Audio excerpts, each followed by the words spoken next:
The broadcast is now starting. All attendees are in listen-only mode. Good morning, everyone. This is Vanish from WSI ALM. Welcome to another edition of our LaunchPad webinar series. Before we begin, let's just do a quick sound check. We got quite an audience today, so let's just make sure that everybody's getting this loud and clear. Would appreciate a couple of OK messages in the chat box, please.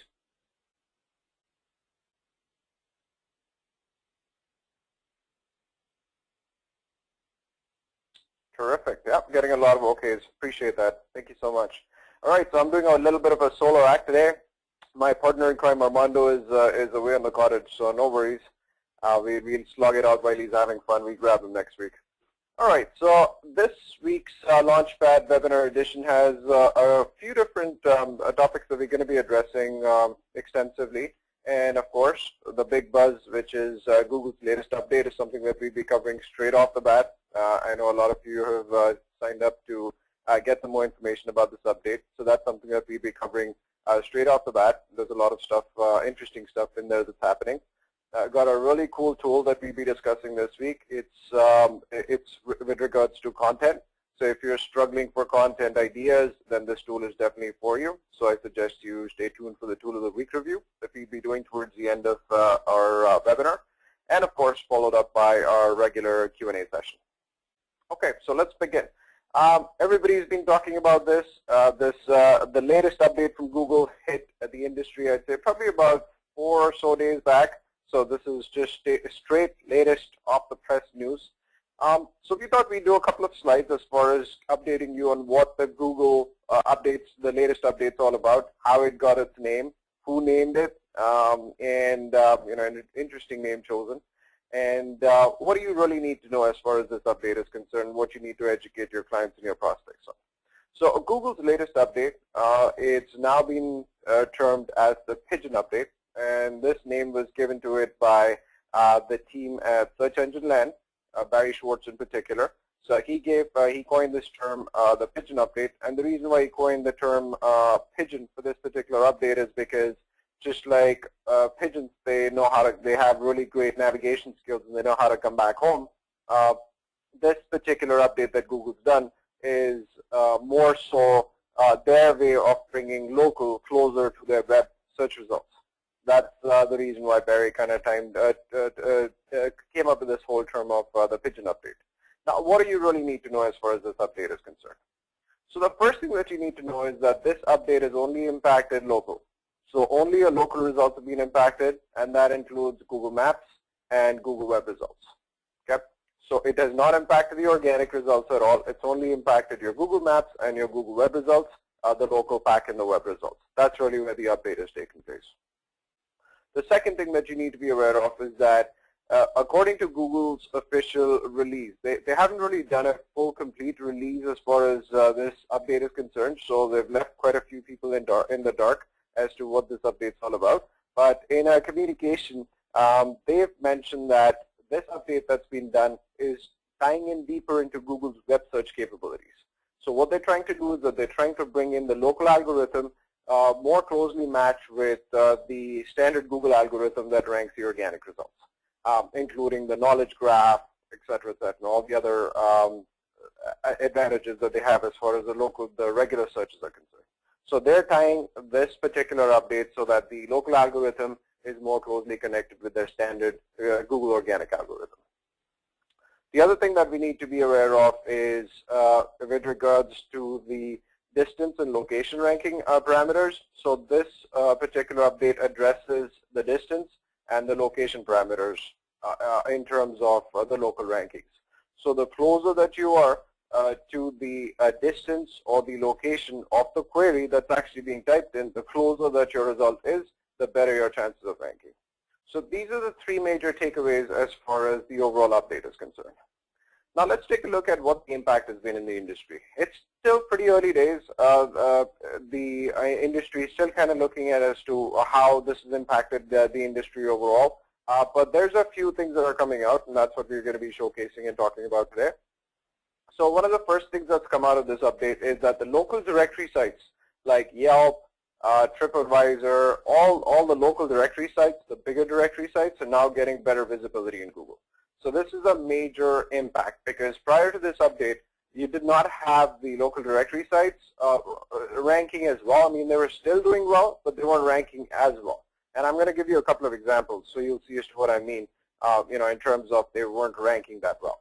So the first impact is that the local directory sites have definitely benefited as far as this update is concerned. The Yelp problem has been fixed. Now, let's give you a visual example of this problem. So Yelp had an issue, and they made a big stink about this issue, where they typed in a particular query, and they'd actually use this query in particular. So if they typed in Gary Denko in the search results, and they put in a specific Yelp query, so they actually typed in Gary Denko Yelp, and Gary Denko is a restaurant in San Francisco. And what they were showing was that even if you typed in Gary Denko Yelp, you were seeing Google's listing come up. So as you can see over here, this is Gary Denko's own website, and then you have Google's own positioning coming up, the maps listing, Google reviews, their Google Plus page being highlighted over here. So you have your standard listings coming up for Gary Denko, and you did not have Yelp's listings coming up till position 5 or position 6. Because you had other Google properties that were showing up. For example, you had Gary Denko, you had Zagat, which is also this one, which is a Google property. So you had all of these ones that were showing up, and Gary Denko Yelp was not showing up until position 5 or position 6. So Yelp made a huge, big hue and cry about this, accusing Google of ranking their properties better than Yelp's own listing, when a specific Yelp query was actually put into play. So in this case, if we now type in Gary Denko Yelp, that seems to have been fixed because you're looking at the search listings now. The first listing is the restaurant itself, and Google's different information points, whether it's reviews, whether it's a plus page and their maps listing. And the second, and the third listing is Yelp. So you can see their official Yelp profile on Yelp, and then you see their website menu page being listed, and then you see TripAdvisor being listed over there. So you can see this issue is being fixed now. And this is just one example on how the updates benefited big sites like Yelp and TripAdvisor. So this is an example of how Yelp's benefited. Again, as I mentioned to you, the overall update is definitely helping bigger sites like Yelp and TripAdvisor. So this is the straight up benefit that we're seeing. I was also reading that there's real estate listings, real estate websites that have been impacted by this update.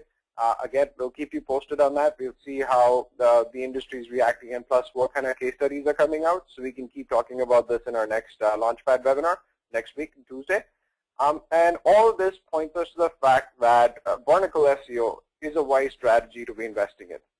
Now, for the ones of you that are not familiar with this term, Barnacle SEO, I would highly suggest that you read up on this particular whiteboard Friday that was done by Rand. Let me pull that up. There you go. So if you're looking at my screen, you'll see Moz.com blog, Barnacle SEO Whiteboard Friday. So Rand did a great Whiteboard Friday on this particular topic, and he talks about what Barnacle SEO is, how you put into play, and how you can leverage this for your own site's benefit. In a nutshell, just to give you a quick snapshot, Barnacle SEO is all about leveraging other websites, other powerful websites, and their rankings for your own marketing efforts. And the way that you do this is that you look at keywords, key phrases that are really important for you, and you look at the sites that are actually ranking for these key phrases. So to give you an example, let's say either a real estate agent or a restaurant is trying to rank for a cuisine term, best Korean food Toronto or best Chinese food Toronto, and you see which sites are coming up in the top 10 listings of the first page. And then if you see that the first 3 or the first 4 listings are like these big directory sites that you can't really beat, I mean, it's tough to beat a Yellow Pages, it's tough to beat a Yelp because of so many signals and the power that they have associated with their domain. So what you do is that as opposed to going after beating these companies in their organic listings, what you try and do is you try and popularize your own listing within these bigger sites, these larger sites, and then you get yourself ranked high. So if somebody does type in top Korean restaurant in Toronto, you'll have the Yelp listing coming up, but the Yelp listing is actually going to be showing your website, your restaurant, not somebody else's. And you actually build links for that profile so that you're giving it a lot of traction, you're giving it a lot of effort so as to rank it. So this is the whole strategy of Barnacle SEO in a nutshell. And again, as you can see, Rand's put in a little process for identifying the whole process for going about doing Barnacle SEO, and that is to identify, the first step is to identify your valuable keywords.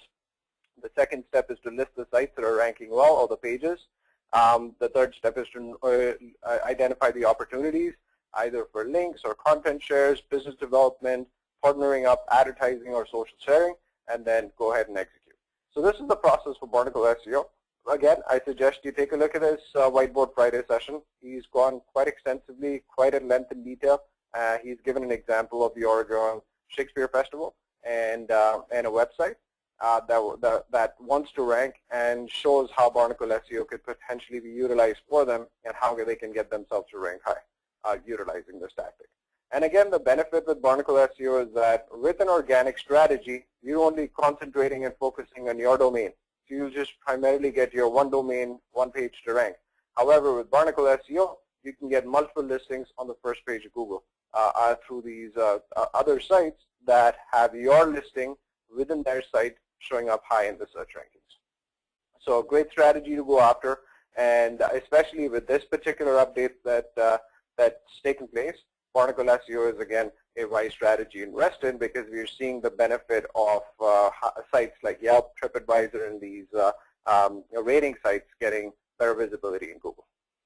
Right, so in terms of the update as far as Google's tactics are concerned, we are going to basically keep you updated. We'll see how this is transpiring as far as the rest of the industry is concerned, and we'll definitely have a follow-up on this. The bottom line is that investing in regular SEO tactics should also boost your local, because again, Google's trying to bring their local algorithm as close to the organic algorithm as possible. All right, so moving on to our next news item for the week. Yelp is 10 years old, and they launched something really cool. It's called Yelp Trends. Very similar to Google Trends, but it gives information in a sort of a more visual manner, kind of like how Google does. I just like the interface more. It's a little more attractive. And so let's give you a quick little demo. So you can go into Yelp Trends, go into yelp.com/trends, and then you have your the site open up. This is basically Yelp Trends. What they've done is that they've condensed all of their past 10 years of data. They have millions and millions of data sets that they're working with. So they've taken all of their data sets, they've put it into Yelp Trends, and now you can actually see a sort of interesting trends as to what's going on. For example, they even give you some trends here. So let's say if you want to try and check and see what's doing better, CrossFit, Bikram Yoga, or Zumba in New York. What's really more popular? What's doing better? So you can just kind of click in these search terms, and then it's going to give you their popularity level. So as you can see, Bikram Yoga really shot up out here, and then Zumba's been kind of like, it's had its surge, it's had its popularity, it's kind of like gone down, and CrossFit started off really low, but then it's starting to pick up now, and it's even better than Bikram Yoga and Zumba. So CrossFit's really in right now. So it's the trends can identify these patterns. Again, they give you other examples like gin and bourbon in Chicago is kind of like an interesting one. What's more popular? And this is great data for restaurants, right? Or for that matter, depending on whatever industry that you're in. If you want to try and see as to what's trending, what's getting more searches. Here, let's see another example here. Gluten-free on kale in Vancouver. So let's see what's trending. Gluten-free is definitely trending quite aggressively. Excuse my throat today. I got a sore throat. But you can see what's trending over here. Now you can actually look at the Yelp Trends based on all these different cities. So here's a listing of all the cities that you can look at. You can look at these categories. Let me just open up the categories. You have restaurants and nightlife, active life, shopping, health and medical, beauty and spas. You can look at these different categories. And again, you can type in your specific search queries if you want to type in your search queries. So just type in whatever you want to type in, choose your location, and hit search, and it's going to give you a sort of a trend data graph for what's going on. Cool tool. I mean, again, they have a huge data set that they're sitting on as far as their database is concerned. So let's see how this, again, how popular this gets, but it's a pretty cool initiative from Google, from Yelp. All right. Let's look at the next news item. So there's a great resource that was put out on Search Engine Watch, and I thought I'd share it with everybody because this is a really, really great resource guide. If you either are an expert when it comes to conversion rate optimization or is an area that you're passionate about, this should definitely be bookmarked. It's a great resource that's been put out there. It lists the top 14 resources for conversion rate optimization. If you're new, if you're starting out, then I would suggest that this is a post that you definitely bookmark and then you visit frequently because it's got tons of useful information. Let's take a look at this blog post that was done by Jamie Smith. Jamie himself is quite an expert when it comes to conversion rate optimization, so it's definitely the right guy that's putting out content on CRO.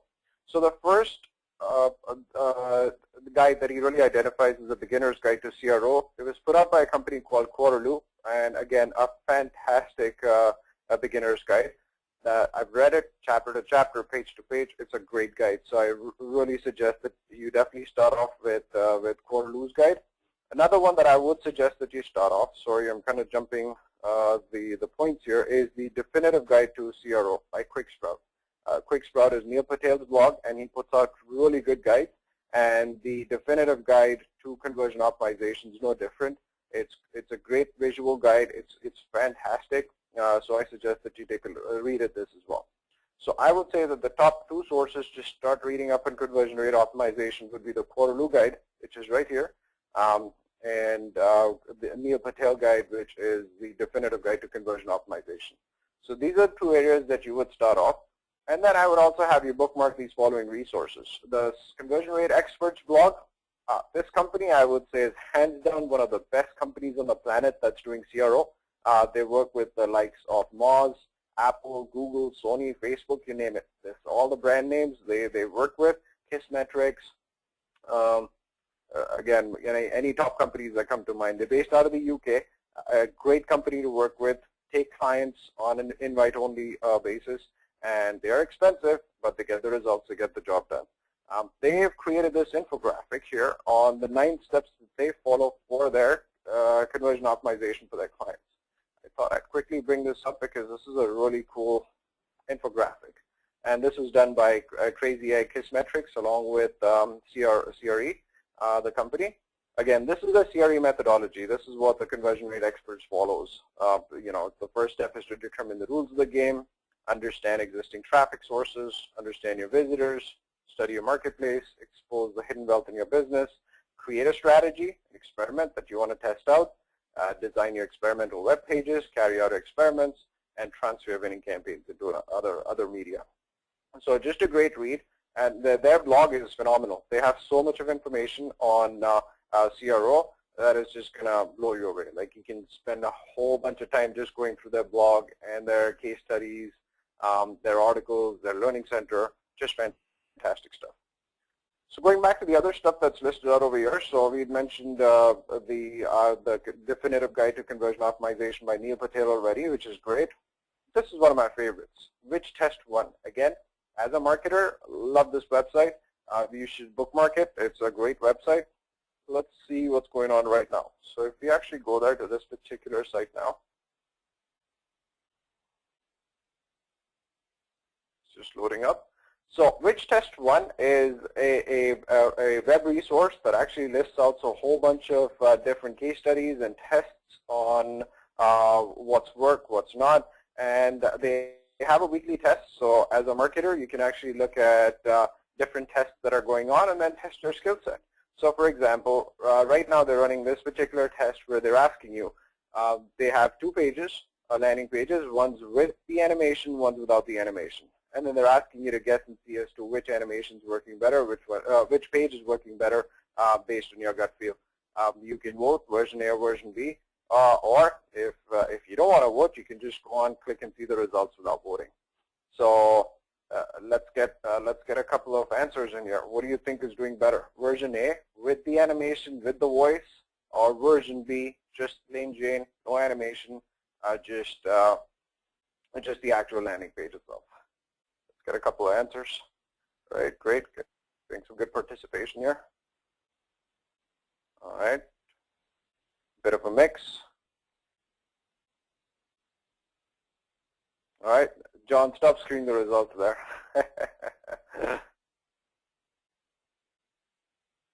All right, so interesting. Most of you have actually marked the right answer, and that is, let's see what the right answer is. It is A. Great, so good job. For the ones that said B, hey, back to the drawing board, you need to definitely more bookmark this conversion optimization resource guide here. But so the winning version's A. It's the one with the animation, which is kind of interesting because this is a sort of like a very like a businessy sort of a landing page for towards insurance agents. And think about the fact that you might be in an office and you're browsing a website, or you might be in a formal setting, and all of a sudden this blaring thing starts off the animation, and you have to close the window right away. So it's a little bit of a tricky situation in terms of utilizing this whole animation tactics. So even though the winning version in this experiment is A with the animation, be very careful when you're doing testing, especially with sound, because again, people can be in any sort of a setting when they're accessing a website, or if you're doing paid advertising to drive traffic, and nobody likes a blaring sound come up when you don't want it, and put attention to themselves. So a little dangerous, but definitely worth evaluating since it's coming up at the top as far as this particular experiment is concerned. Again, great site to bookmark.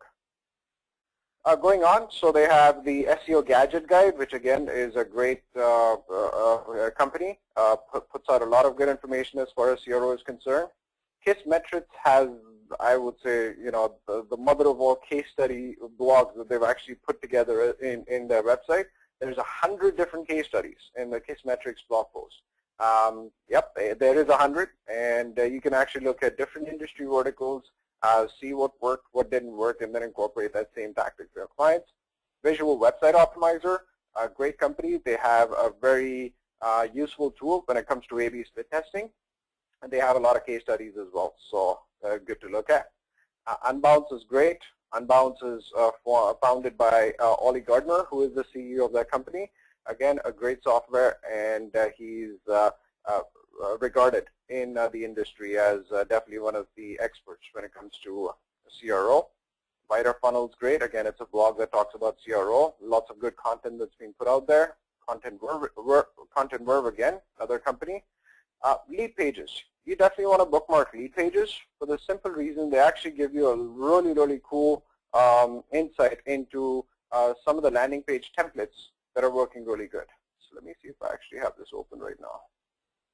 I don't. Let's just take a look at it right now. So this is Lead Pages, and if ever you're short on ideas or you need to see as to what pages convert well, what pages don't convert well, just go into the category, go into free landing page templates, and then scroll down, and you can have a whole bunch of other templates that you can download when it comes to the landing pages that are actually working well for these guys. Again, they do a lot of testing, they do a lot of different experiments, and they showcase their winning versions over here. They're always increasing their number of templates that they have for downloading. So, and they have some really, really cool templates. You can just click on, you can download this template. Let's go back to free landing page templates.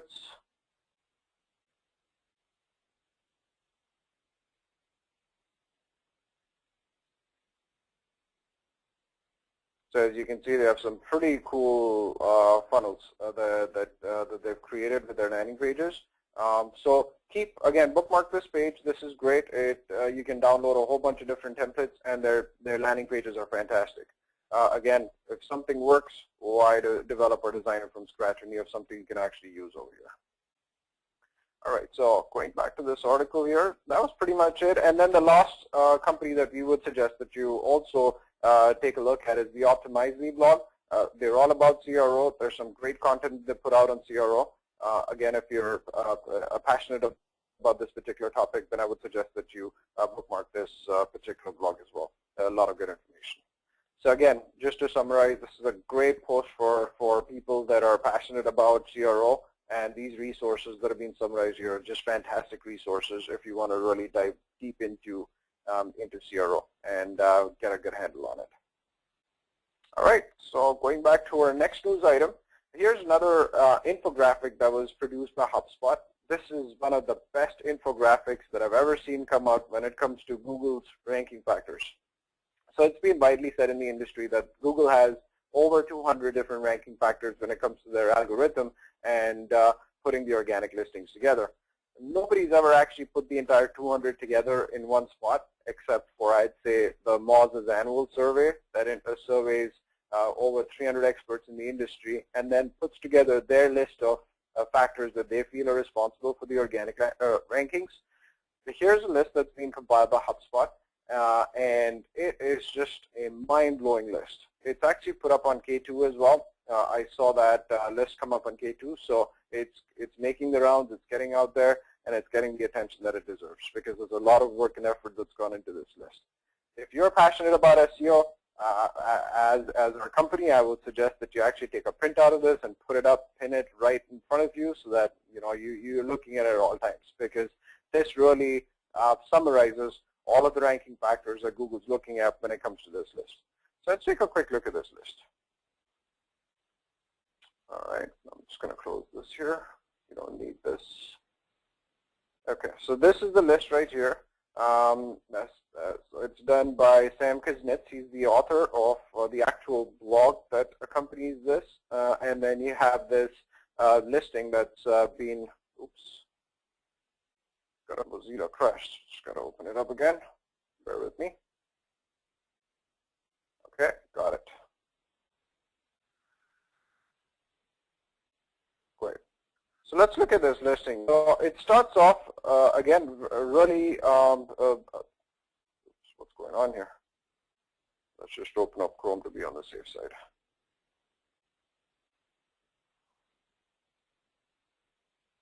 Okay, I'm just going to take the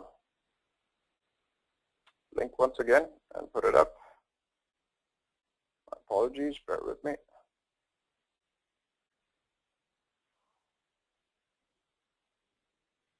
Okay, got it. Hopefully Chrome's going to behave itself. There you go. So the list was actually prepared by two companies, Single Grain and Backlinko. They were the ones that actually helped the HubSpot put this whole list together. Again, a fantastic list. It starts off with domain factors. So it talks about all the factors that are domain dependent as far as your search listings are concerned. The age of the domain, keyword as the first word in the domain registration length, domain history, public was private who is. Matt Cutts has said that private who is information may be a sign of something to hide. So if you don't have anything to hide, do a public registration. Do not do a private registration. Exact match domain. Is the owner of that domain a penalized owner in the past? Your country TLD extension. Then it goes on to talk about your page level factors, keyword in the title tag, description, page load time, duplicate content, recency of the content updates. And the good thing about this infographic is that it just doesn't talk about the main title or the main topic. It also gives you a little bit of a summary right below it, so you understand the significance of what that particular topic is that's being discussed. Grammar and spelling, supplementary content, affiliate links, page host domain authority, on and on and on. Again, I'm not going to spend a lot of time on it, but it's definitely worthy of a very strong read if you're pitching this to your clients, if you're in the SEO industry, which I'm assuming all of you are. Site level factors, looking at unique content, the domain rank, trust rank, presence of a sitemap, duplicate content on site, is it mobile optimized or not, YouTube videos, breadcrumb navigation, user reviews and site reputation, utilization of analytics and webmaster tools, going into your backlink factors, linking edge domains, number of linking root domains, links from authoritative sites like .edu or .gov, PR of linking pages, just goes on and on. So definitely give this a read. And then the user interaction, it looks at user interaction as well. And then it finishes off with some special algorithm rules that Google's looking at. And it keeps, this is the latest updated version because there's a lot of changes that Google's done in the past couple of years. So it talks about these particular changes as well. There's social signals as well you're looking at. There's branding signals that you're looking at as well. And then it also talks about on-site web spam factors, stuff that you should be definitely staying away from when it comes to optimizing a website. There's off-page factors as well. Finally finishing off with that, and a reconsideration request in the end. One of the best infographics to come out from HubSpot. So I would definitely suggest that all of you give it a little bit of time and read through this. It's great information. It's great knowledge that's packed into this one infographic itself. And if you can, definitely take out a printout and put it up. Great info here. Okay, just going back to our regular information pieces. So this was the exhaustive list of the Google ranking factors, the HubSpot blog, and for the ones that actually want to download this, you can review the link that we put in this slide. It's at the bottom of the screen. Okay, next news item of the week. This might be interesting for a lot of people that are having reputation management issues with their prospects, their clients, and you might be all too familiar with this website, Ripoff Report, Ed Magson's site that probably, I guess, a lot of people hate, or again, don't look at him with a lot of friendliness. He's put out this Ripoff Report. Again, for the ones that are not aware of what the Ripoff Report is, this is one of the worst offenders when it comes to reputation management. This is what companies go after. Companies have put entire business plans as far as reputation management is concerned, centering around getting listings, the Ripoff Report listing pushed down. So it's given a whole bunch of headaches as far as the companies are concerned, especially with that policy that states that they're not going to take anything down. Doesn't matter what it is, they'll not take it down. They'll give you an opportunity to comment on what's being posted about you, but they will never take a listing down off their website, come what may. So this has been their policy from day one. The challenge has been where the policy has not been deployed consistently across companies, and the fact that the site's been accused of extorting money out of the business owners. We actually pay them a little bit of money, and then they do make your listing either go away or they allow you a rebuttal as far as that listing is concerned. So there might be some changes coming to the Ripoff Report. Again, with all the different changes that are taking place in the industry, with the EU law that came into play that allows you to remove your listings from Google, and then Bing also followed suit, allowing you to bring something to your attention in terms of removing your listings. In a similar fashion, Ripoff Report is probably changing with the times, and in a recent discussion with their lawyer, they reported to Search Engine Land that they would be allowing certain listings to be removed based on court orders. So if there is a court order specifically against the Ripoff Report to remove a particular listing because it's not accurate or valid, they'd be willing to look at it and act on it. So they haven't really made this very public or made this information officially, but there is definitely talk in the industry that this is happening with the Ripoff Report.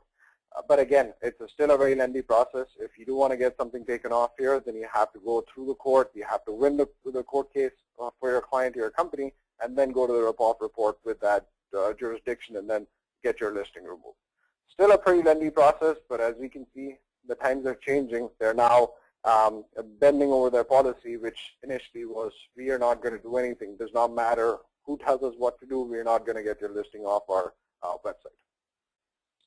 Great. Moving on. I see we have a few different questions, so definitely keep the questions coming. We're going to address all the questions at the end of the webinar. So the Moz's annual link building survey came out. They had started this survey in 2013, got great traction, great results, so they decided to make this an annual feature. And their 2014 survey just came out recently. So let's look at some of their findings. I'll just have to use the link once again on Chrome. All right, let's go over here. So the official survey is posted up on the Moz blog. If you want to actually read the entire survey, it's posted up on the Moz blog in this particular link here, so you can access it there. There's around 315 people that participated in this survey in 2014. Again, the demographic was skewed to consultants and to SEO managers, heads of SEO that responded to this particular survey. They were asked a series of questions. So let's look at these questions. Let's actually look at this infographic that they did right in the end. It's actually a lot better. Great, this one. So how much does your company spend on link building per month? They did a survey, and you had 37% of the people mention between 10 and 50,000 a month, which is, wow, where are these companies? Let's get a hold of some of these companies. What percentage of your overall SEO is allocated to building links? 51 to 75% of the budget. 40% said that 51 to 75% of the budget's allocated to building links, which is kind of interesting. Would you say that you increased or decreased your spending in link building? So this was a unanimous consensus across the group. 81% confirmed that they had increased their link building spend over the past 12 months. Why the increase or decrease in spending? And the most common answer was increased cost related to moving away from older style link building, increased cost related to production and creativity. Next 12 months, you're looking to increase or decrease your spend. This is interesting because, again, it shows us the signs of the industry. Everybody is saying that they're going to increase their spends in link building, which is great. So this is another good one. So what link building tactics do you utilize most often? So the most common practices that came out was content plus outreach. And then you had the next most popular tactic, which was infographic promotion, followed by guest posts, resource pages, competitions and giveaways, broken link building, local citations, business directories also being really popular. Interestingly, paid links was still a popular methodology of building links. And then you had social bookmarks, link wheels. Let's look at another interesting one here. Which link building tactics do you believe to be the most effective?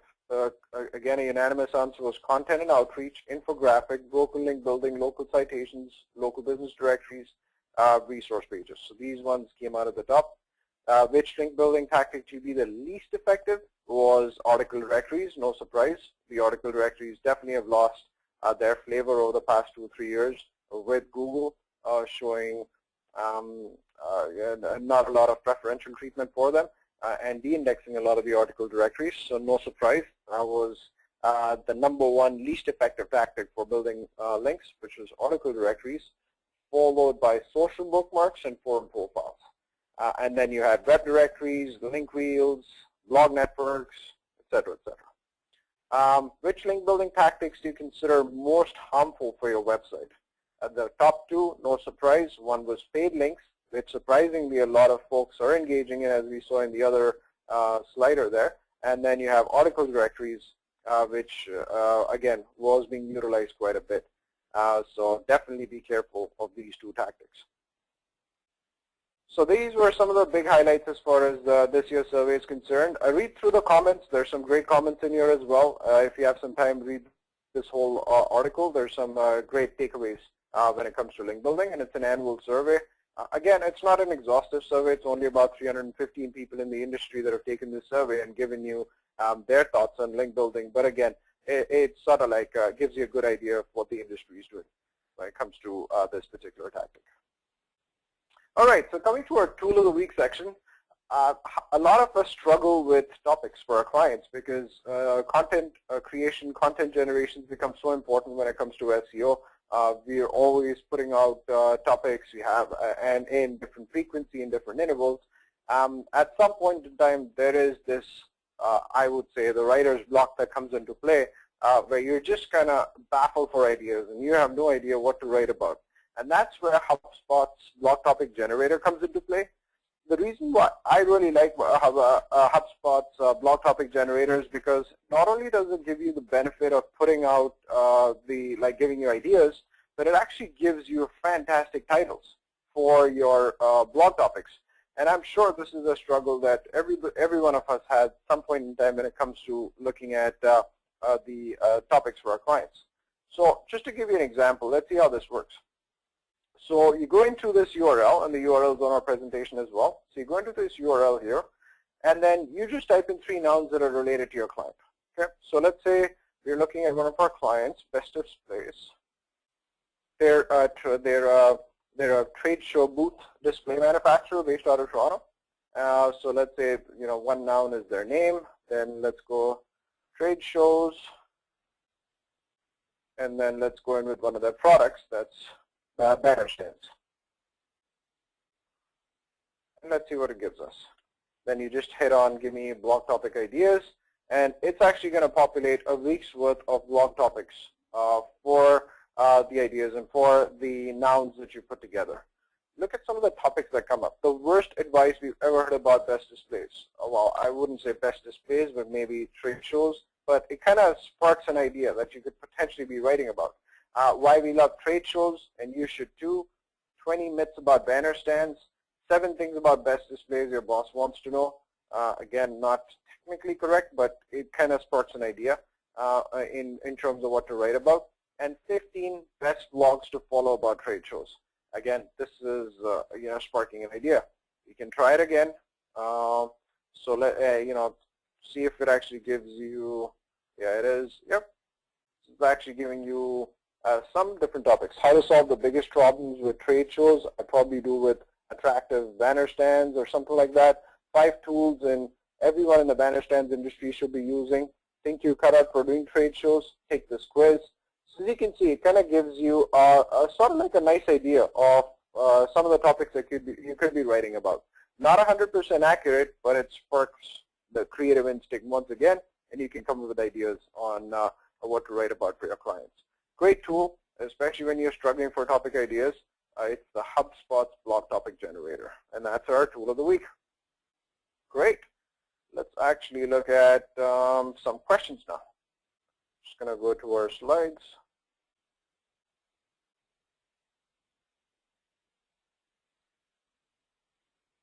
I'm sorry, I had to do a lot of talking today, so it's a little bit off there. Okay, so John had a question. What is the URL for the search engine watch article? John, I'll send you over that. Not a problem at all. Bob has a question on the Google ranking infographics. The Google ranking 200 factors, it listed them by category, but not so much by the impact each item has. Maybe not so easy to use that way. You are correct, Bob. That is correct. It is listing them by category and not so much so in terms of the impact of the influence. But I think it's the overall the reason or the overall purpose of that infographic is to highlight all of those 200 ranking factors based on the author's mindset as to what's really causing the impact as far as Google's organic rankings are concerned. So from that perspective, I mean, he's listed everything out, and we can potentially look at it or rearrange it or take the information however we want. But I think he's done a terrific job in terms of putting it all together. Mark, how do you print this infographic so that it's not very tiny? You just got to play it on with your print tools, I guess. Just magnify and then print it. Brian talks about Google's 200 ranking factors. Looks like HubSpot respun a URL article by the Entrepreneur magazine. Hey, good catch, Brian. I'm definitely going to check that Entrepreneur article out. That's interesting. Greg had a question on what is a link wheel. So, Greg, link wheel is essentially a methodology where you create a whole series of websites, and you have these websites that finally link back to the main website where you're actually trying to link as far as your end goal is concerned.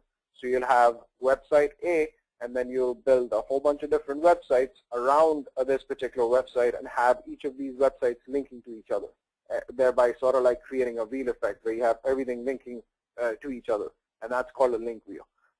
It is, in our opinion, black hat because Google can catch on to this really quick, and if you haven't done your link wheeling properly in the sense that you've set up different hosting environments for these websites, They're all hosted in different IP addresses. If Google sees any connection whatsoever with all of these sites that are linked to each other, then you're most likely going to be penalized. Basically, in terms of this as a link building tactic, stay away from it. It's a lot of work, a lot of effort, expensive, and although the results are there, it's kind of effective. But again, you are kind of playing with Google, and you really want to do that. So broken link building, Greg again asked about broken link building. This is kind of like an interesting link building tactic where you go out there aggressively trying to look for links that are broken. So let's say you're looking at a Wikipedia page or a resource page of another website that has a link that's a broken link. That site that they've used as reference no longer exists or has moved to a new domain. And this was particularly true for when Moz changed their domain. They were originally SEO Moz, and then they changed it to moz.org. What happened was that there's a whole bunch of broken links that happened for Moz, and this is an opportunity for a lot of the SEO companies to go out there, do a sort of like an outreach to other companies, and you'd send an email to them very simply stating that, look, I was just browsing through your website, I think it's terrific, but I was on your resources page and I noticed that you have this link that's actually a broken link.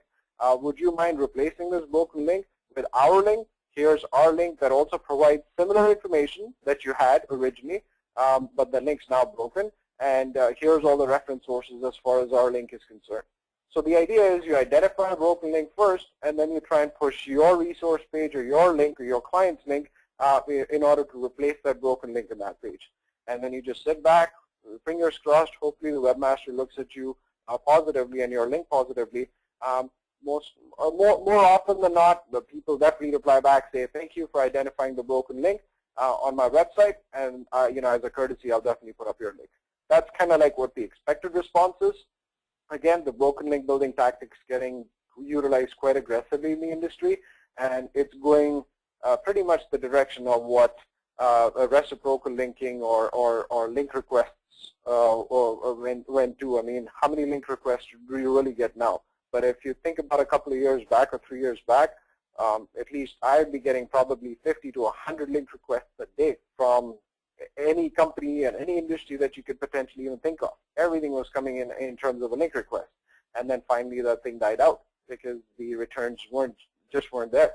That's probably where the broken link building industry is also headed. It's kind of like a fad in the industry right now. Everybody's using it, and it is an effective tactic. I hope that clarifies. All right, terrific. I think that's all the questions that we have for this week. Once again, we were without Armando this week, so I had to do a lot of the talking, but he's going to be back with us next week. We'll definitely have an update on the Google Pigeon update and see what the damage that has done or benefit that has done, and keep everybody posted on this. Great. Thanks for joining us today. Have a great week, everyone. Take care.